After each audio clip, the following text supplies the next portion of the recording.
দেখেন আজকে লাইভ চলছে, রেকর্ডিং হচ্ছে, একটা দামি মোবাইল যন্ত্র, একটা হ্যান্ডসেট। এই মোবাইল ফোনটা আপনি 25-30 হাজার টাকা দিয়ে ক্রয় করেছেন, আর আলহামদুলিল্লাহ কোম্পানিগুলি আমাকে আপনাকে মোবাইলের মালিককে 1 বছরের ওয়ারেন্টি বা গ্যারান্টি দিয়েছে, আর তার সাথে একটা গাইড বুক দেওয়া হয়েছে, শর্ত মালা দেওয়া হয়েছে। সেখানে বলা আছে কত টাইম চার্জ দিতে হবে, কিভাবে মোবাইলটাকে ব্যবহার করতে হবে, কিসের থেকে সতর্ক রাখতে হবে, পানিতে ফেলা যাবে না, আগুনের মধ্যে ফেলা যাবে না, এর থেকে সতর্ক রাখতে হবে। এরপর আপনি 1 বছর ওয়ারেন্টি কিংবা গ্যারান্টি পাবেন। আপনি যদি মনে করেন আমি 25 হাজার টাকা দিয়ে আমি হ্যান্ডসেটটা কিনে এনেছি, ব্যাস এটা আমার, আপনি বাড়িতে আসলেন, একটা বালতি নিলেন, ট্যাপ ছাড়লেন, হাফ বালতি পানি ভরলেন, আর আপনি মনে করলেন পানিটাও আমার, বালতিটাও আমার, আর মোবাইলটাও আমার, কোম্পানি আমাকে 1 বছরের ওয়ারেন্টি কিংবা গ্যারান্টি দিয়েছে, আলহামদুলিল্লাহ কোনো অসুবিধা নেই। মোবাইলটাকে আপনি পানির মধ্যে ডুবিয়ে দিলেন, মাত্র 30 মিনিটের ব্যবধান। 1 বছরের ওয়ারেন্টি আছে কোম্পানির মোবাইলটায়। আপনি তখন শোরুমে গেলেন, যে বললেন স্যার আমার মোবাইলটা আমি বালতির পানিতে ফেলে দিয়েছি, আমার এখনো 1 বছর ওয়ারেন্টি আছে, আমাকে আপনি মোবাইলটা পরিবর্তন করে দেন। মোবাইল শোরুম আপনাকে কি বলবে? আপনাকে বলবে গাইড বুকটা দেখো, এখানে লেখা আছে যদি তুমি পানিতে ফেলো, আগুনে পুড়ে যায়, তাহলে ওয়ারেন্টি বাতিল হবে, তোমার গ্যারান্টি বাতিল হয়ে যাবে। আপনি যদি মোবাইল কোম্পানির মালিকের কাছেও যান, দড়ি দরবার করেন, আপনাকে ওয়ারেন্টি দেওয়া হবে না, গ্যারান্টি দেওয়া হবে না, কারণ আপনি গাইড বুক ফলো করেননি। আপনি আপনার মনস্কামনা পূরণের জন্য আপনি নিজস্ব চিন্তা চেতনা দিয়ে আপনি পথ অতিক্রম করেছেন। আল্লাহ সুবহানাহু ওয়া তাআলা মানব জাতি ও জিন জাতির জন্য একটা গাইড বুক দিয়েছেন, আর সেই গাইড বুকের মাধ্যমে আল্লাহ সুবহানাহু ওয়া তাআলা আমাদেরকে ওয়ারেন্টি এবং গ্যারান্টি দিয়েছেন। সেই গ্যারান্টি হলো জান্নাতে ফিরে যাওয়া। জান্নাত এটা হলো মানুষের পৈতৃক বাড়ি, আমাদের আসল বাড়ি। এই বাড়িতে আমরা আবার ফিরে যেতে পারবো যদি আমরা আল্লাহর দেওয়া গাইডবুক পবিত্র কোরআন অনুযায়ী চলি।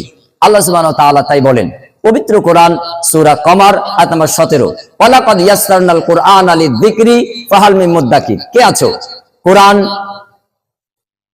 বুঝতে চাও, তার জন্য কোরআন বোঝা অতীব সহজ, এগিয়ে এসো, আরো সহজ করে দেওয়া হবে। পবিত্র কোরআন সূরা কমার আয়াত নাম্বার 22, ওয়ালাকাদ ইয়াসসারনাল কুরআনা লিযিকরি ফাহাল মিন মুদ্দাকির। কে আছো আমার উপদেশ গ্রহণকারী, আমার উপদেশ এমনিতেই সহজ, এগিয়ে এসো, আরো সহজ করে দেওয়া হবে। পবিত্র কোরআন সূরা কমার আয়াত নাম্বার 32, ওয়ালাকাদ ইয়াসসারনাল কুরআনা লিযিকরি ফাহাল মিন মুদ্দাকির। কে আছো কোরআন মুখস্থকারী, কোরআন মুখস্থ করা খুবই সহজ, এগিয়ে এসো, আরো সহজ করে দেওয়া হবে। পবিত্র কোরআন সূরা কমার আয়াত নাম্বার 40, আল্লাহ সুবহানাহু ওয়া তাআলা চতুর্থবার বলছেন, ওয়ালাকাদ ইয়াসসারনাল কুরআনা লিযিকরি ফাহাল মিন মুদ্দাকির। কে আছো কোরআন গবেষণাকারী, কোরআন তার জন্য গবেষণা করা সহজ, এগিয়ে এসো, আরো সহজ করে দেওয়া হবে। এই পৃথিবীতে জমিনের উপরে আসমানের নিচে এমন কোন গ্রন্থ নেই, এমন কোন কিতাব নেই যে কিতাবের মধ্যে ওই কিতাব সরল সহজ আরো সহজ করে দেওয়া হবে, এরকম কোন সংবাদ, এরকম কোন আহ্বান, এরকম কোন ডাক দেওয়া হয়েছে। একমাত্র ব্যতিক্রম পবিত্র গ্রন্থ আল কোরআন।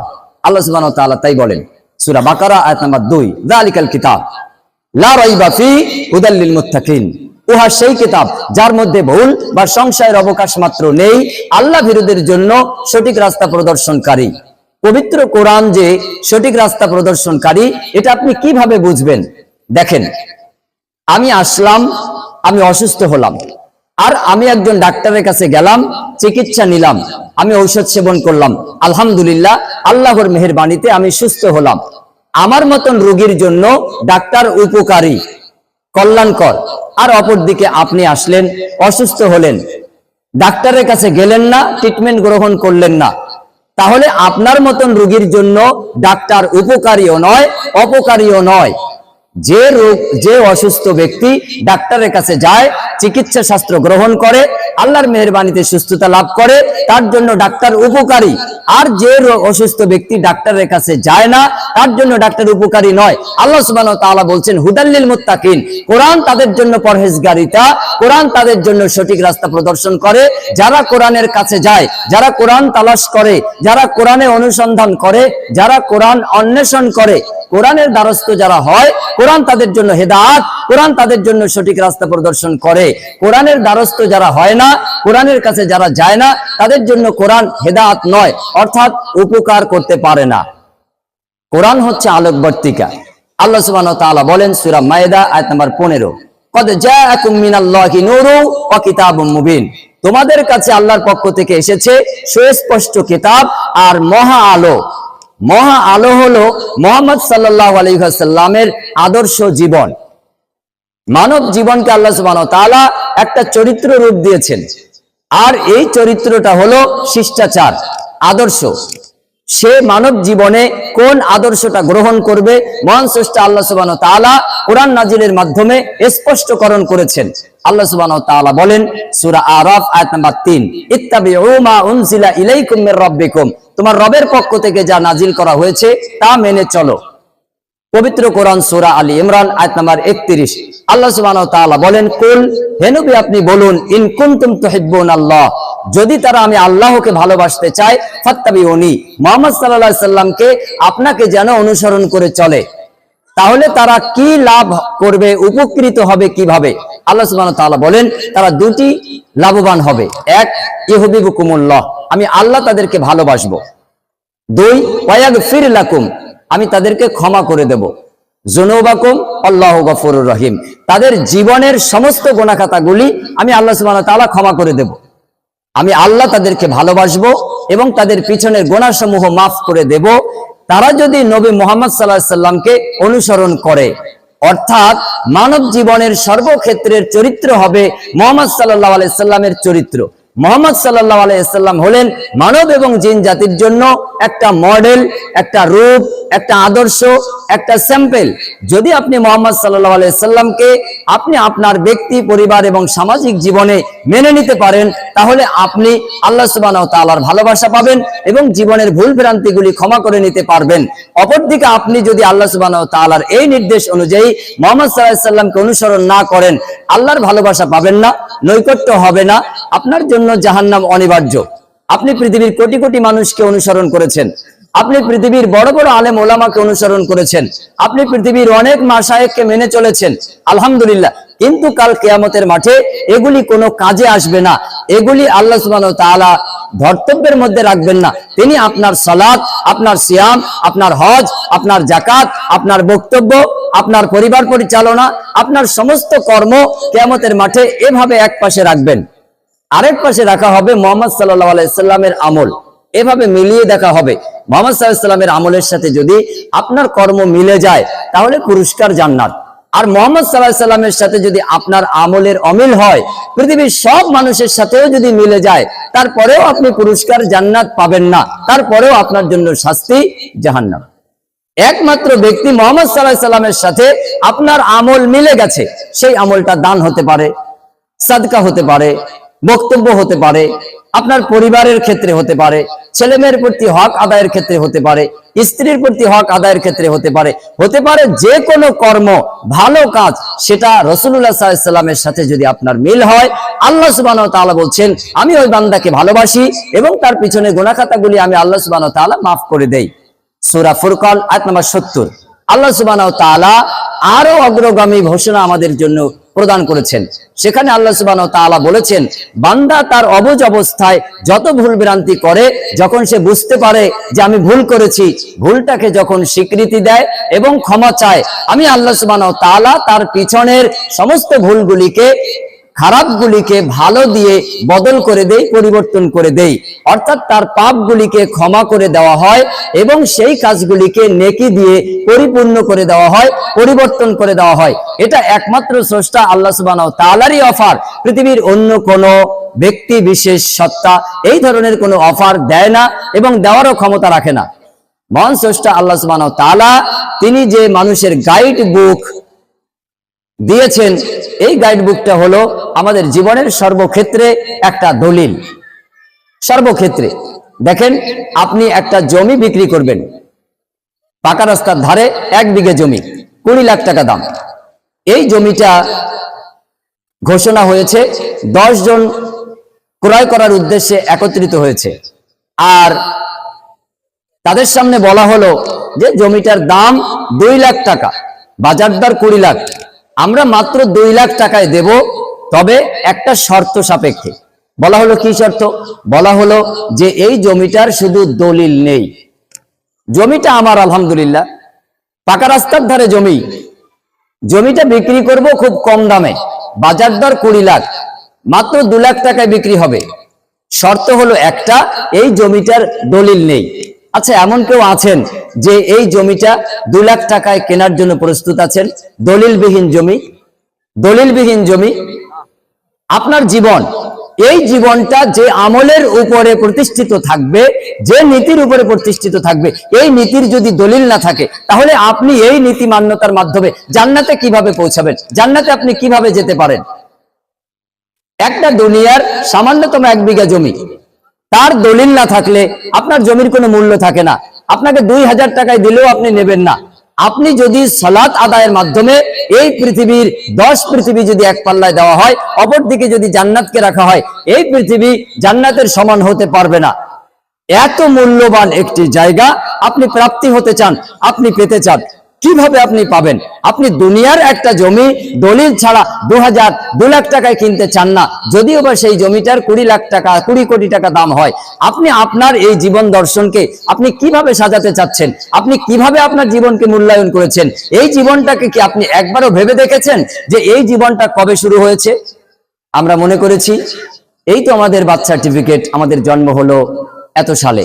আসলে আমাদের জন্ম এত সনে হয়নি, এর পূর্বেও একটা গল্প আছে, ইতিহাস আছে, তার দলিল আছে।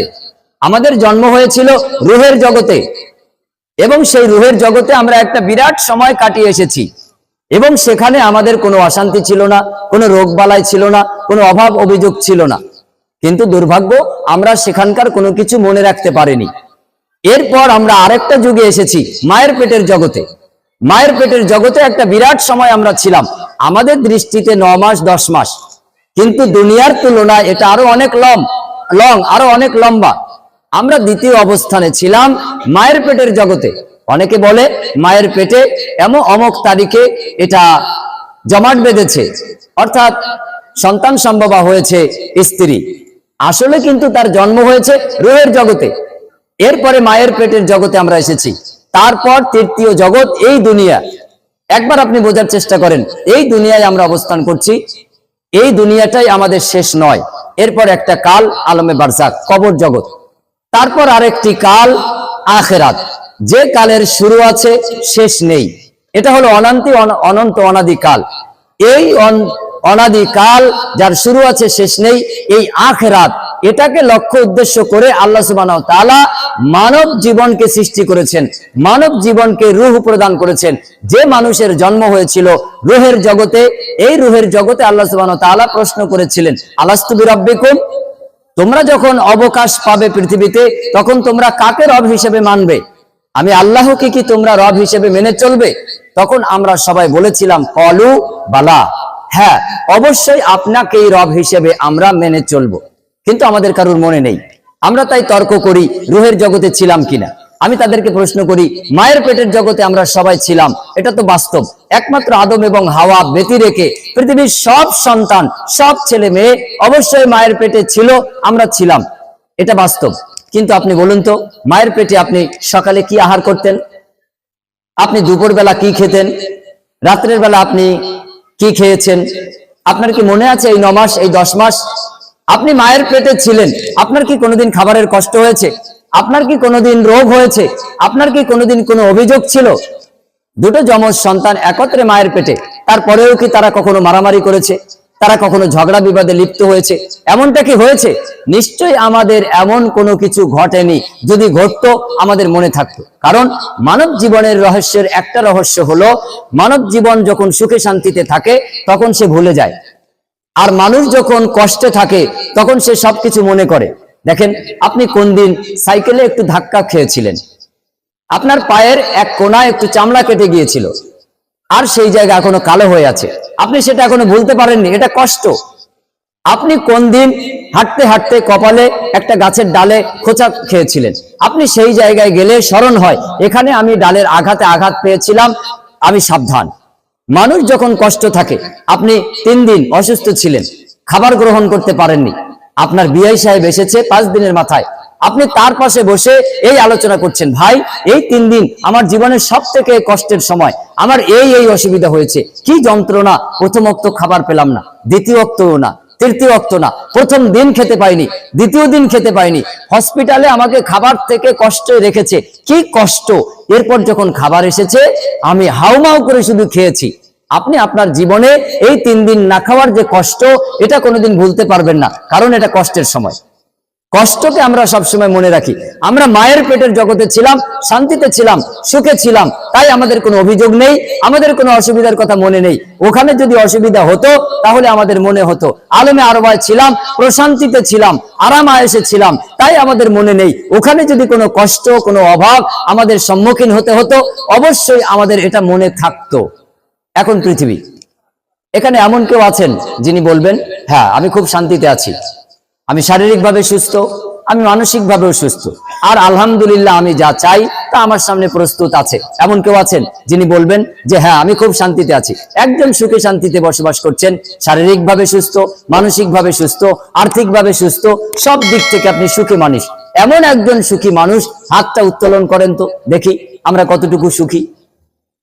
আমাদের মধ্যে এখন সুখী মানুষ খুঁজে পাওয়া দুষ্কর, খুঁজে পাওয়া যাবে না, কারণ আমরা এই পৃথিবীর প্রাণী নই।